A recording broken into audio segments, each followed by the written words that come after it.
Boa, muito boa, Adriano Bertin, iniciando mais um vídeo do Golazzo, o canal que é fonte de cálcio, dessa vez com excelente motivo para voltar a gravar vídeos. Estamos muito próximos aí do início do Campeonato Italiano 2022-2023.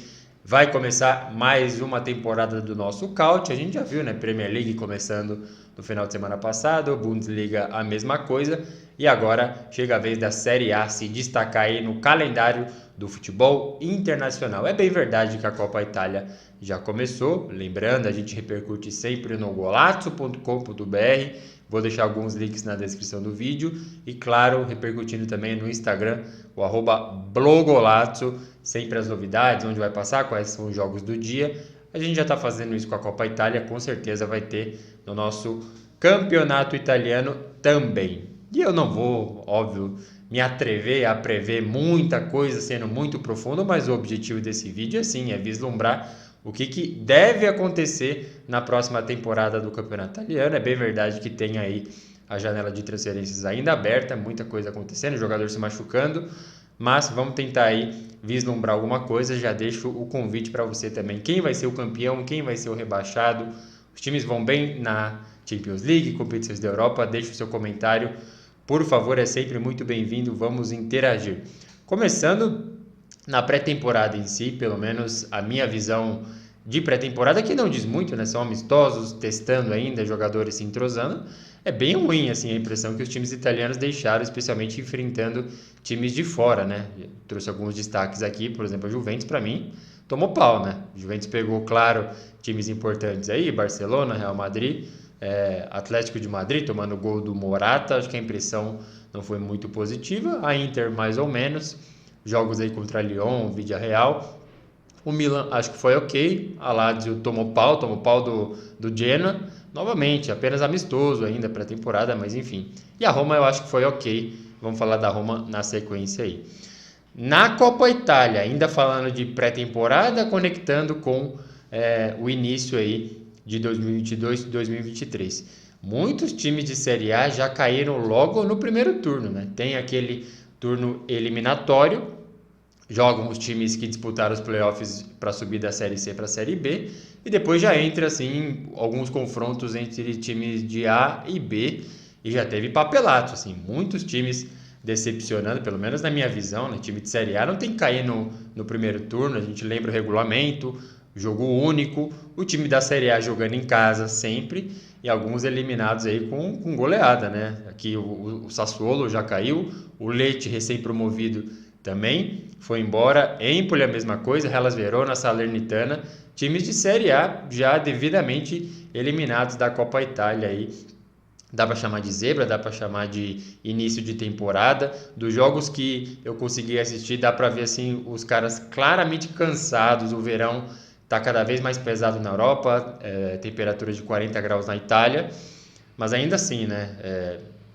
Ser eliminado com goleada, o Sassuolo já caiu para o Modena no derby regional ali da Emília-Romanha, então preocupa, assim, preocupa pela qualidade que a gente já vem lembrando, né? O campeonato italiano definitivamente não é a melhor liga da Europa, mas é a que a gente mais gosta.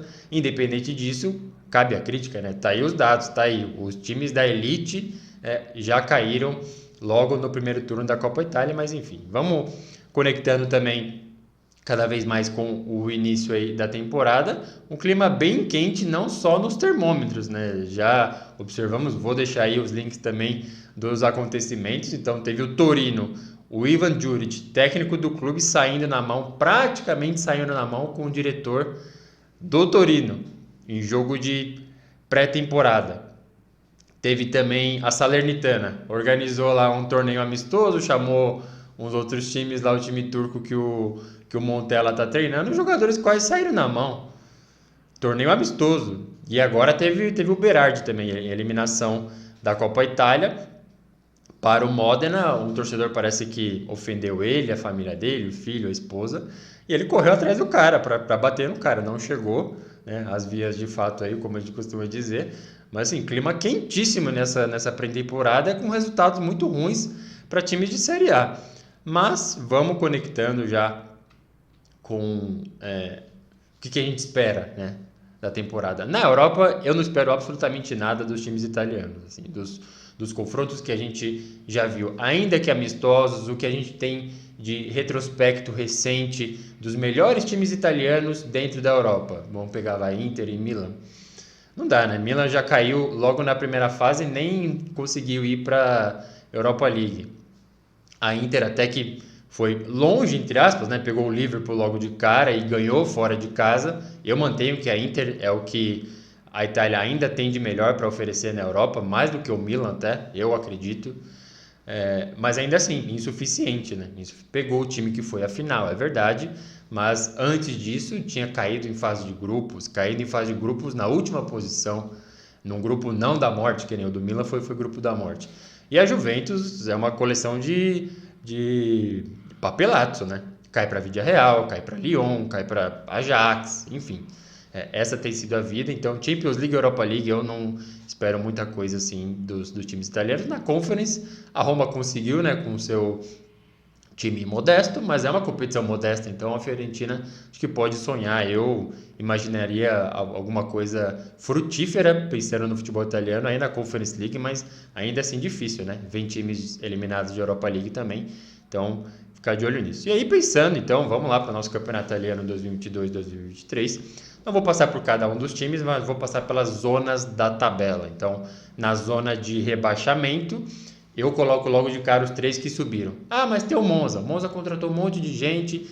Teve o Lecce campeão, o Cremonese subiu aí, o Monza subiu via playoffs. Primeiro porque subiu via playoffs. É um time bom, sim, mas dentro da Série B não conseguiu conquistar a vaga direto. Ficou ali por um pontinho e tal, mas conseguiu a vaga. Esse fator para mim já coloca o Monza aí na briga, pelo menos no começo aí de fugir da zona de rebaixamento. Surpreende um pouco, muita gente fala, nossa, mas o Monza contratou gente boa aí, né? Bons reforços, o Pessina, o Sensi, o Ranocchia, mas por exemplo, Sensi e Ranocchia, jogadores bons, mas que não jogam há um tempo, né? Um por estar muito machucado, o outro por ser reserva. E aí, esse amontoado, quando chega muito jogador junto, eu costumo ter uma aflição, assim. Então, num primeiro momento, eu acho que o objetivo do Monza é não cair, né? Felizmente para ele, teve a campanha do Empoli que pode inspirar, né? O Empoli na temporada passada fez um primeiro turno maravilhoso e o segundo turno péssimo, então mesmo antes disso, né, subiu como campeão italiano quando subiu e não teve grandes problemas aí com rebaixamento, mas é para ficar de olho, né? Então eu já colocaria os 3, acho que quem sobe pega um nível muito acima, embora a gente critique o nosso campeonato italiano Série A diferença para a Série B é bem grande, então quem sobe já tem essa missão de permanecer. E aí pode colocar no bolo também Salernitana, Spezia, o próprio Empoli, já caiu aí da Copa Itália, trouxe o treinador que caiu com o Venezia, então, sim, muitos indícios. E além dos dois eu coloco Sampdoria e Hellas Verona também. Hellas Verona eu já tinha colocado no passado e tomei na cabeça, né? Porque todos os atacantes que eu critiquei bastante, especialmente o Simeone, brilharam muito. Mas eu reforço que Hellas Verona deve ficar atento aí. São só 3 vagas, né? Eu coloquei aqui o quê? 8. Lecce, Cremonese, Monza, Salernitana, Spezia, Sampdoria e Hellas Verona. 1, 2, 3, 4, 5, 6, 7, 8. Olha isso, na minha lista tem 8 para cair, sendo que são só 3 vagas. Então alguns times devem escapar por ter campanhas piores dos outros, assim. Mas eu colocaria o Hellas Verona porque eu não acho que se reforçou muito bem. Deve até perder aí o próprio Simeone, que eu critiquei tanto, mas que foi um bom atacante, bons números para o Napoli. Se reforçou com gente de Salernitana, gente de Venezia. Então atacantes que no ano passado sofreram, né? Então você reforça o seu time com esses caras. Eu colocaria em dúvida aí a campanha do Hellas Verona, que ficou no meio de tabela, e a Sampdoria, que embora tenha contratado um ou outro, passou assim quase esperando uma semana para começar o campeonato italiano, para começar a se reforçar, para contratar gente, e não foi nada assim muito marcante, muito revolucionário. Vai ser o mesmo time, vai ser o Marco Giampaolo, então olho na Sampdoria para não repetir o que fez o Genoa, o seu rival lá em Gênova. No meio de tabela, acho que são os mesmos de sempre, Bolonha, Sassuolo, Udinese e Torino. O Torino eu não coloquei nesse bolo do rebaixamento, acho que na base da raiva ali do Ivan Juric, deve permanecer nesse meio de tabela. Nas duas fases da Europa ali, então uma abaixo, Conference e Europa League, eu colocaria a Fiorentina, Lazio, Atalanta e Napoli. Então o Napoli nessa quebra aí do elenco, né? Perde o Insigne, perde o Koulibaly, não renova com o Mertens, e aí traz uns caras que eu sinceramente não conheço, o tal do Minjai, o Kvaratskhelia, enfim, o zagueiro que caiu com o Genoa. Eu sinceramente vejo, eu já cometi esse, não erro porque foi a minha aposta, né? Já cometi essa análise que não se concretizou, duvidando do trabalho do Spalletti no Napoli, e ele respondeu assim, me calando totalmente, colocou o time na Champions League, mas eu duvido novamente, eu vou, da mesma coisa que eu fiz com o Hellas Verona, eu vou duvidar do Napoli novamente. Eu acho que agora não tem os caras ali, Koulibaly na zaga, bicho. Nossa, vai ser complicado, então eu vejo o Napoli perdendo esse posto que, assim, brigou pelo título com o Milan, foi acho que até a 7ª rodada no início do campeonato invicto, vencendo todos os jogos. Eu não vejo isso acontecendo, fico até meio preocupado, então acho que deve dar esse lugar para a Roma. Em tese, eu não quero acompanhar esse hype todo do elenco da Roma, embora tenha feito um bom mercado aí, pelo fator Mourinho, que a gente sim parabenizou pelo título da Conference League, pela conquista, mas ele é um cara que dá no meio da temporada um resultado bem adverso ali, ele faz terra arrasada, no sentido de criticar jogador publicamente, falar que esse time tinha que estar jogando a Série C, enfim, ele dá um ataque dele lá e acaba prejudicando o próprio time. Mas ainda assim, eu acho que tem potencial para substituir o Napoli nesse G4 aí, que óbvio fica com Juventus, Inter e Milan, um título absolutamente aberto. O Juventus reforçou muito bem. Para a Europa eu acho que não vai ser suficiente, mas só de ter Bremer, Pogba infelizmente machucado, Di Maria também, enfim, se livrando daquela barca, Rabiot indo para o United, eu acho que tem a possibilidade, pelo menos foi a resposta da Juventus nos bastidores, de que tem que brigar pelo título, porque nem chegou a brigar na temporada passada.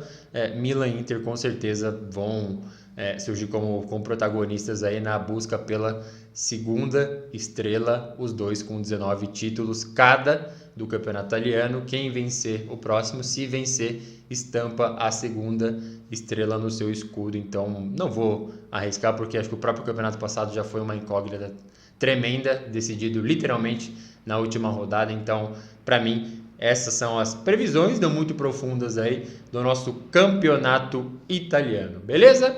Deixa aí o seu comentário, pensando em título, pensando em rebaixamento especialmente, vou ler com certeza todos e a gente segue falando. Eu vou ficando por aqui, um forte abraço, até a próxima!